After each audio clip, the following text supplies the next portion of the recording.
मेरे प्रिय भाई और बहनों, बाइबल मिनिस्ट्रीज की ओर से मैं आज आपको आमंत्रित करता हूँ बाइबल के एक बहुत महत्वपूर्ण विषय जो कि यीशु मसीह के जी उठने की सामर्थ्य है, जिसे कभी मृत्युंजय की सामर्थ्य के रूप में भी बोला जाता है। आइए हम प्रार्थना के साथ आज इस मनन को शुरू करें।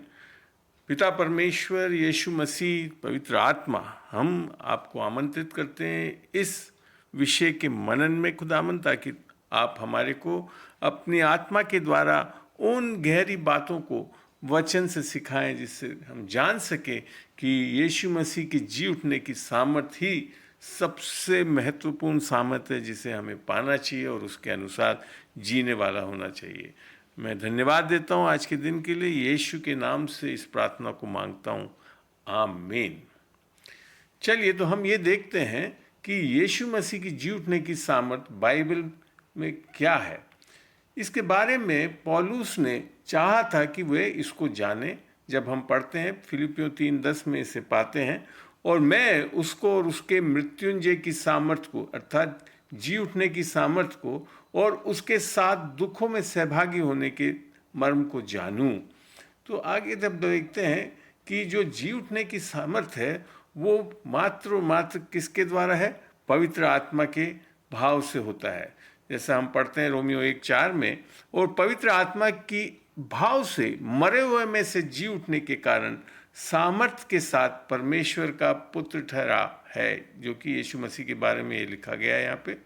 और इसके बिना ये संभव नहीं होता। अगर पवित्र आत्मा यीशु मसीह को जी नहीं उठाता तो ये सामर्थ को हम देख भी नहीं सकते थे।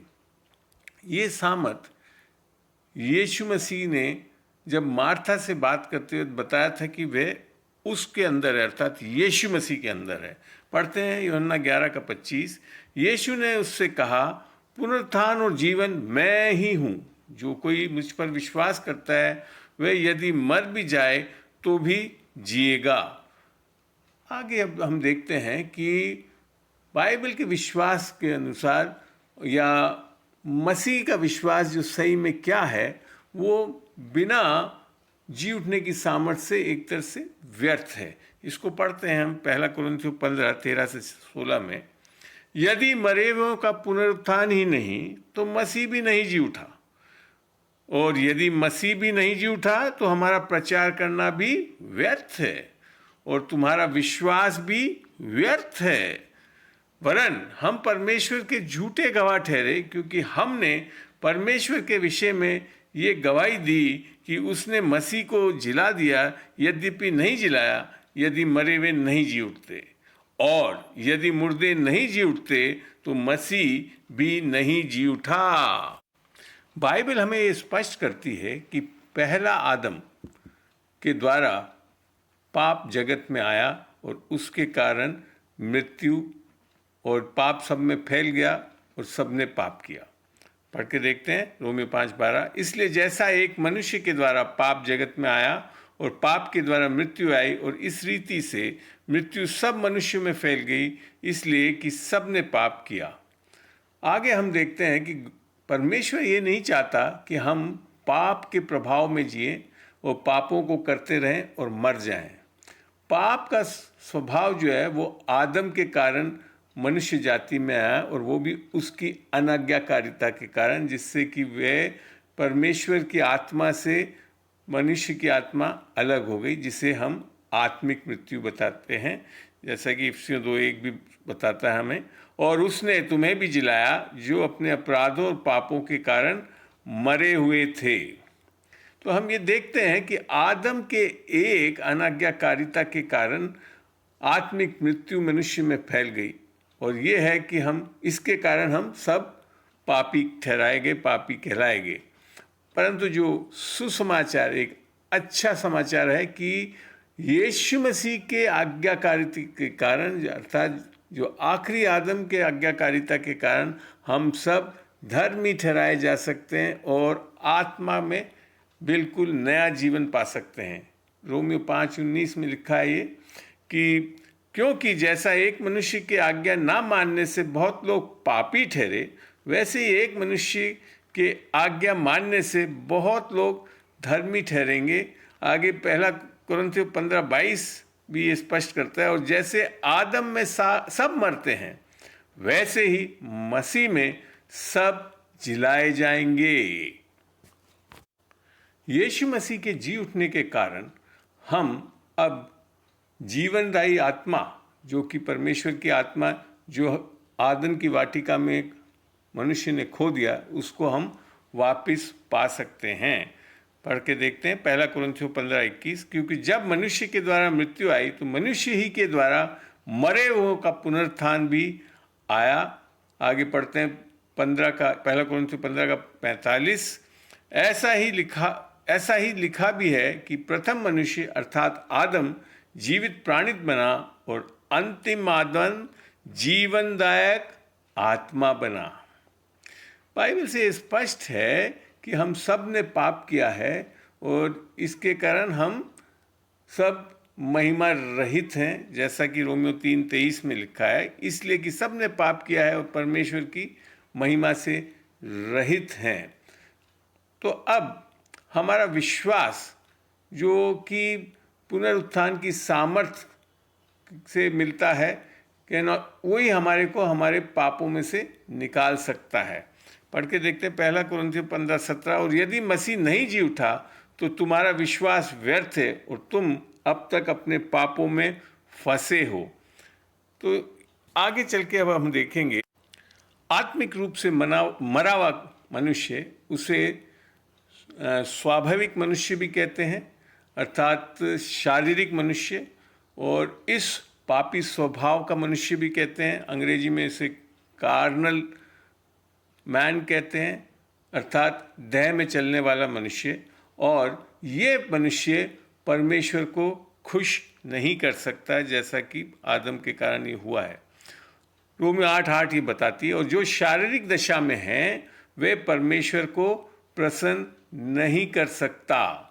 तो अब परमेश्वर ने देह में आकर पाप को बड़े जुडिशियसली, अर्थात नियमित रूप से यीशु को पापी स्वभाव के देह में भेज के उसने पाप का दंड दिया, और वो भी देह में दंड दिया।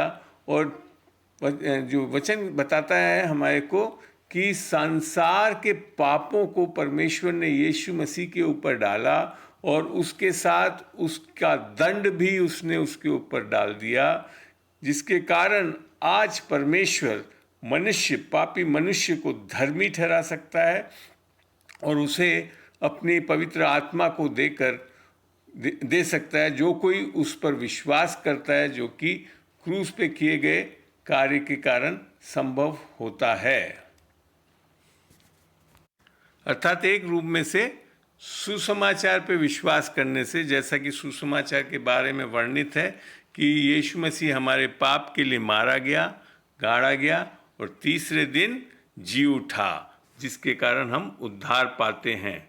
अब आगे पढ़ते हैं हम रोमियो का 8:3 और 4, क्योंकि जो काम व्यवस्था शरीर के कारण दुर्बल होकर ना कर सकी, उसको परमेश्वर ने किया, अर्थात अपने ही पुत्र को पाप में शरीर की समानता में और पाप के बलिदान होने के लिए भेजकर शरीर में पाप पर दंड की आज्ञा दी, इसलिए कि व्यवस्था की विधि हम में जो शरीर के अनुसार नहीं वरन आत्मा के अनुसार चलते हैं पूरी की जा सके। तो यहाँ अब हम पाते हैं कि हम बड़े आसानी से इस सुसमाचार पर विश्वास करके पवित्र आत्मा की सामर्थ्य को पा सकते हैं, और ये केवल और केवल यीशु मसीह के सुसमाचार से संबंध रखता है। और इसके कारण ये जो परमेश्वर की सामर्थ्य अर्थात पवित्र आत्मा को हम अपने अंदर ग्रहण कर सकते हैं। देखते हैं रोमियो 1:16, क्योंकि मैं सुसमाचार से नहीं लज जाता, इसलिए कि वे हर एक विश्वास करने वाले के लिए, पहले तो यहूदी और यूनानी के लिए, उद्धार के नियमित परमेश्वर की सामर्थ्य है। अर्थात परमेश्वर की आत्मा कैसे पाई जा सकते हैं? सुसमाचार पे। अगर सुसमाचार पे हम विश्वास करते हैं तो हमारी आत्मा को पवित्र आत्मा की छाप लगती है, जिससे हमारी आत्मा नया जन्म पाती है। इसको पढ़ के देखते हैं इफिसियों 1:12 और 13 में, कि हम जिन्होंने पहले से मसीह पर आशा रखी थी, उसकी महिमा की स्तुति के कारण हो, और उसी में तुम पर भी जब तुमने सत्य का वचन सुना, जो तुम्हारे उद्धार का सुसमाचार है, और जिस पर तुमने विश्वास किया, प्रतिज्ञा किए हुए पवित्र आत्मा की छाप लगी। जब हमारे अंदर पवित्र आत्मा या यीशु की आत्मा अर्थात पिता परमेश्वर की आत्मा आकर वास करती है, तब जाकर हम आत्मिक होते हैं और परमेश्वर के बेटे बेटी होने का हक पाते हैं। पढ़ के देखते हैं रोमियो 8, 9 और 10 में, परंतु जबकि परमेश्वर का आत्मा तुम में बसता है, तो तुम शारीरिक दशा में नहीं परंतु आत्मिक दशा में हो। यदि किसी में मसीह का आत्मा नहीं, तो वह उसका जन नहीं। और यदि मसीह तुम में है, तो देह पाप के कारण मरी हुई है, परंतु आत्मा धर्म के कारण जीवित है। पवित्र आत्मा हमारे अंदर एक बयाना के रूप में है। इसको पढ़ के देखते हैं इफिसियों 1:14 में, वह उसके मोल लिए हुओं के छुटकारे के लिए हमारी मीरास का बयाना है कि उसकी महिमा की स्तुति हो। आगे हम देखेंगे कि जी उठने की सामर्थ, जो कि हमारे को एक प्रकाशन मिलना चाहिए, वो किससे होता है? वो प्रकाशन की आत्मा अर्थात बुद्धि की आत्मा, परमेश्वर की बुद्धि की आत्मा से ही हो सकता है। और ये विश्वास से हम जो हमारी आशा है और हमारी जो बुलाहट है वो कितनी महान है, और हमने मिरास में हम सारे जो लोग हैं जो इन्होंने उद्धार पाया, वो मिरास में कैसे पाते हैं, इसको पढ़ के देखते हैं इफिसियों 1:17 और 18 में, कि हमारे प्रभु यीशु मसीह का परमेश्वर जो महिमा का पिता है, तुम्हें अपनी पहचान में ज्ञान और प्रकाश का आत्मा दे। इफिसियों 1:18 में यूँ लिखा है, और तुम्हारे मन की आंखें ज्योतिर्मय हो कि तुम जान लो कि उसके बुलाने से कैसी आशा होती है, और पवित्र लोगों में उसकी मिरास की महिमा का धन कैसा है। परमेश्वर ने जब इस ब्रह्मांड को बनाया तो एक सामर्थ इस्तेमाल करी, और जब यीशु मसीह को जो जी उठाया तब एक सामर्थ इस्तेमाल करी, और वो सामर्थ बनाने वाली, इस ब्रह्मांड को बनाने वाली सामर्थ से बहुत अधिक थी। क्यों? क्योंकि अंधकार की शक्तियाँ अर्थात शैतानी ताकतें यीशु मसीह के जी उठने को पूर्ण रूप से बाधा डाल रही थी। और परमेश्वर का वचन स्पष्ट करता है कि जी उठने की सामर्थ जो है, जो इस्तेमाल की गई थी यीशु मसीह को उठाने के लिए, वो आज हम कलीसिया अर्थात जो यीशु मसीह पे विश्वास करते उनको दी जा रही है। और ये सामर्थ सारी प्रधानताओं, सामर्थ और अधिकारों के ऊपर है, जो कि विश्वासी के पास उपलब्ध है, होगी नहीं है। इसको परमेश्वर के पौलुस ने बड़ा स्पष्ट इफिसियों 1:19 से 23 में पढ़ने से बताता है, और उसकी सामर्थ हमारी ओर जो विश्वास करते हैं कितनी महान है, उसकी शक्ति के प्रभाव के उस कार्य के अनुसार जो उसने मसीह के विषय में किया, कि उसके मरे हुओं में से जिलाकर स्वर्गीय स्थानों में अपनी दाहिनी ओर बिठाया। इस प्रकार की प्रधानता और अधिकार और सामर्थ और प्रभुता के और हर एक नाम के ऊपर, जो न केवल इस लोक में और आने वाले लोक में भी लिया जाएगा, बैठाया, और सब कुछ उसके पांव तले कर दिया, और उसे सब वस्तुओं पर शिरोमणि ठहराकर कलीसिया को दे दिया।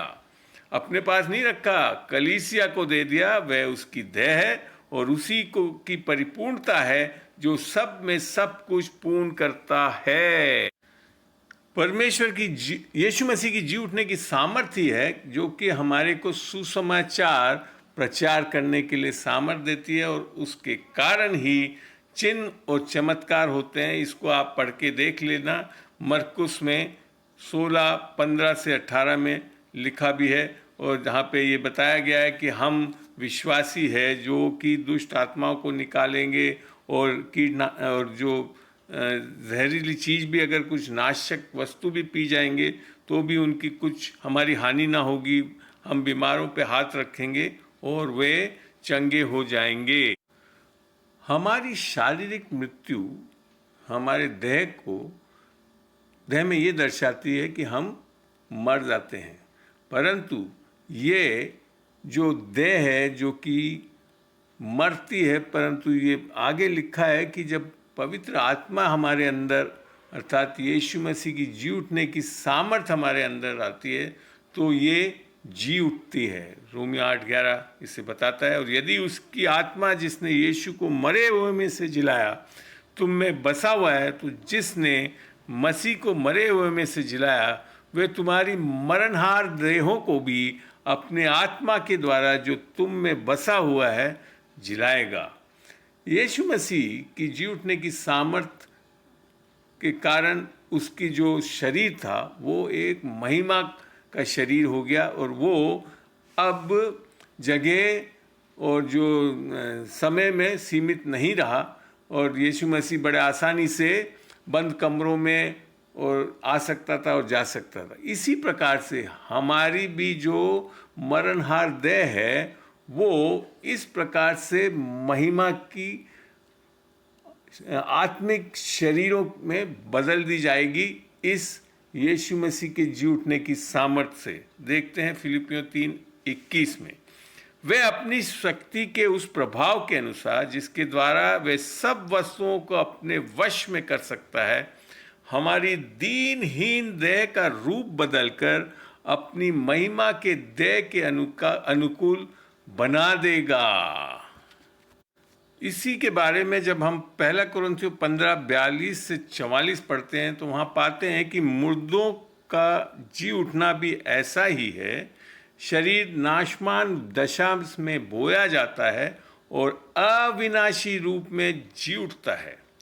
वह अनादर के साथ बोया जाता है और तेज के साथ भी उठता है, निर्बलता के साथ बोया जाता है और सामर्थ के साथ भी जी उठता है। स्वाभाविक देह बोई जाती है और आत्मिक देह जी उठती है, जबकि स्वाभाविक देह है तो आत्मिक देह भी है। तो यहाँ हम बहुत प्यारा एक दर्शन पाते हैं कि जी उठने की सामर्थ्य से ही अर्थात क्रूस पे किए गए कार्य के कारण और जी उठने की सामर्थ्य के कारण ही परमेश्वर हमारे को हमारी आत्मा, प्राण और शरीर में पूर्ण रूप से पवित्र कर सकता है। इसके बारे में हम पढ़ते हैं और हमको यीशु मसीह के आने तक निर्दोष रखेगा। पढ़ते हैं 1 थिस्सलुनीका 5:23 और 24, शांति का परमेश्वर आप ही तुम्हें पूरी रीति से पवित्र करे और तुम्हारी आत्मा और प्राण और देह और हमारे प्रभु यीशु मसीह के आने तक पूरे और निर्दोष सुरक्षित रहे।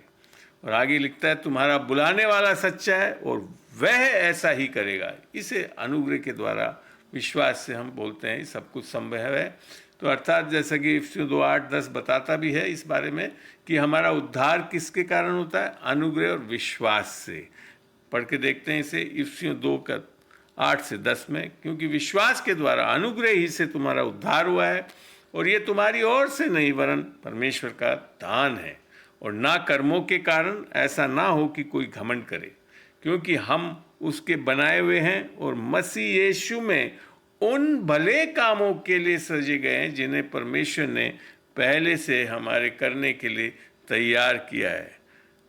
मेरे प्रिय भाइयों और बहनों, मैं आशा करता हूं कि आज इस वचनों के मनन से आपको स्पष्ट हुआ होगा कि हमको अगर इस संसार में जीना है तो जी उठने की सामर्थ जो यीशु मसीह के द्वारा हमें प्रदान की जाती है, अर्थात हमारा उद्धार जो हमको मिलता है, उसी के कारण ये संभव है। और आप में से अगर अभी तक इस जी उठने की सामर्थ को नहीं पाया तो बड़े आसानी से हम इस सुसमाचार पे विश्वास करके और अंगीकार करके इसको प्राप्त कर सकते हैं।